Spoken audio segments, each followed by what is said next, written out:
ক্ষুধা লাগছে তাই না? আমি তোমার জন্য আপেল নিয়ে আসছি। তুমি আমার জন্য আপেল আনতে গেছো কেন? মা বাসায় নেই, তাড়াতাড়ি খাও। কি আশ্চর্য, এত দামি ফল এই নষ্টা মহিলার জন্য?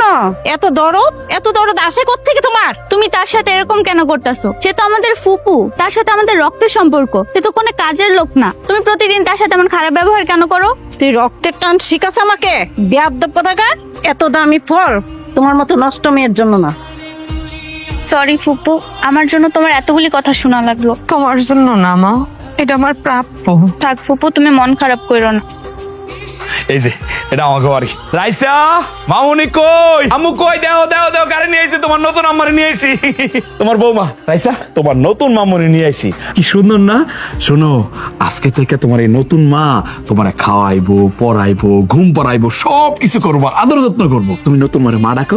না আমি মা ডাকবো না। ডাকো ডাকো, একবার ডাকো। ডাকবো না। দেখা তো পিচ্ছি মনে হয়, কিন্তু এত পুরো ধনে মরিচ যা লাগতেছে। নতুন মাকে তো রাগ করবো।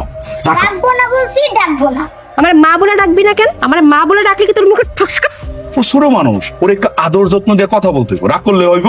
দেখবা আস্তে আস্তে ঠিক হয়ে যাবে। কিচ্ছু ঠিক হবে না। ও বাচ্চা হইলে কি হইব? ওর ঘাড়ের রগ না একটা বাঁকা, ওরে কিভাবে ঠিক করতে হয় তা আমার জানা আছে। হ্যাঁ জুই, এটা কি কইতেছো? দেখো, ও তো এতদিন আরেকজনের মা হিসাবে জানছে, এখন নতুন করে যদি তোমার মাটাকে একটু সময় লাগবো না? আমার এত সময় নাই। আর যার মাইয়া তার কাছে দিয়ে আসেন, এই আপদ বিদায় করেন। সরেন, আমি ঘরে যেতে।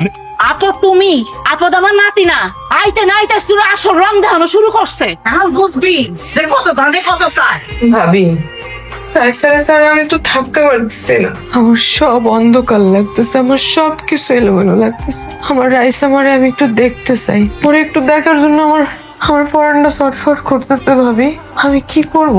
আমি কি ওইখানে একটু চলে যাবো? আমার খুব ইচ্ছা করতেছে আমার মায়ের একটু জড়া ধরে আমি একটু কান্দি। কাহিনী করিস? সংসার ভাঙার আগে এই ছটপট কোথায় ছিল? আমি কি করলাম? এটা কেন করলাম আমি জানি না। আমি আমার সন্তানটারে রাইখা কেন চলে আসলাম? আমি নিজেই আমার নিজের জীবনটারে ধ্বংস করলাম। আমি কি করলাম? আমার মতো যেন এই ভুল আর কেউ না করি। মেয়ে মানুষের স্বামীর বাড়ি তো সব, যত অশান্তি থাকুক যাই থাকুক, স্বামীর বাড়ি সব। পৃথিবীতে আর কেউ আপন হয় না। আমার আম্মাটার আজকে গোসল করায় দিয়া কি সুন্দর জামা পরাই দিছি, একদম পরীর মতো লাগতেছে না? আমার নাতনি যেটা পরে এটা তিনি সুন্দর দেখায়। আবার একটু কাজ আছে, আবার একটু বিলে যাবো। ওই যে ক্ষেতের মধ্যে ওই যে লোকজন কাজ করতেছে, তো ঠিক মতো কাজ করতেছে কিনা একটু দেখতে হইবে। তুমি তোমার নতুন মার হাতে সুন্দর করে খাই নিবা, ঠিক আছে? খাওয়ার পরে দাদুর লোকে ঘুমাইবা, পারবে না? জয় জয়, তুমি নিজের হাতে খাওয়াইবা। সাবধান, আমার মায়া কিন্তু কাটা খাইতে পারে না। মাছ থেকে সুন্দর করে কাটাগুলো বাইসা তারপরে খাওয়াই দিবা। হ্যাঁ, আমি এত নতুন পুতুল খাওয়াইতে পারবো না। কি করলি তুই? তোর কোন কারণে বিয়ে করছি? তোর কি পুতুলের মতো সাজায় রাখার লেগে বিয়ে করছি?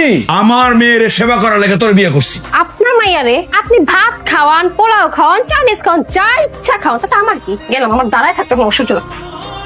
আগের বউ তো কিছু করলে একটা দৈন্য দিনে খালি পিটাইছস। এখন কিসে জবান বন্ধ হয়ে গেছে না? এখন তোর এই তেজ বেশি কই, সংসার তো খাইছস, তেজও খাইছস। ইচ্ছা তো করতেছে। এই বউটা গেলেও তো এলাকায় বদনাম হয়ে যাইব, মুখ দেখাইতে পারবো না। কি যে করি, একদম মানকাসিবার মধ্যে পড়ে গেছি।